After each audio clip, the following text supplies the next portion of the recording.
பங்கு சந்தையில் இன்றைக்கி நடந்த முக்கியமான செய்திகளை விரைவாக தெரிஞ்சுக்கலாம் வாங்க. மார்க்கெட் இன்றைக்கி பெரிய இறக்கத்திலிருந்து முடிகிறப்போ ஃப்ளாட் ரேஞ்சில் முடிவடைஞ்சது.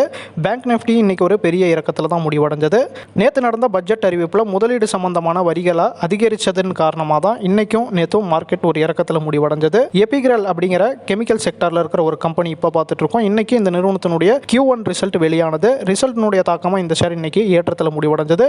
இந்த நிறுவனத்தினுடைய Q1 ரிசல்ட்டும் இந்த ஷேரை பற்றி நீங்கள் ஃபண்டமெண்டலாக அனலைஸ் பண்ணி பாருங்கள். ஸ்கேஃப்லர் இந்தியா அப்படிங்கிற ஒரு கம்பெனி இப்போ பார்த்துட்டு இருக்கோம். இன்னைக்கு இந்த நிறுவனத்தினுடைய Q1 ரிசல்ட் வெளியாகி இருக்கு. ரிசல்ட்டினுடைய தாக்கமாக இந்த ஷேர் இன்னைக்கு ஒரு ஏற்றத்தில் முடிவடைந்தது. கடைசி ஒரு வருஷத்தில் 30% இந்த ஷேர் உயர்ந்திருக்கு. இந்த ஷேரை பற்றி நீங்களும் ஃபண்டமெண்டலாக அனலைஸ் பண்ணி பாருங்க. POCL என்டர்பிரைசஸ் லிமிடெட் அப்படிங்கிற ஒரு ஷேர் நம்ம இப்போ பார்த்துட்டு இருக்கோம். வரக்கூடிய போர்டு மீட்டிங்கில் இந்த ஷேரில் ஸ்பிளிட்டை பரிசீலிக்க இருக்கிறதா அறிவிச்சிருக்காங்க. பனோரமா ஸ்டுடியோ அப்படிங்கிற ஒரு ஷேர் இப்போ பார்த்துட்டு இருக்கோம். வரக்கூடிய நாட்களில் இந்த கம்பெனியினுடைய ஒரு ஷேரை 5 ஷேராக ஸ்பிளிட் பண்ண இருக்காங்க.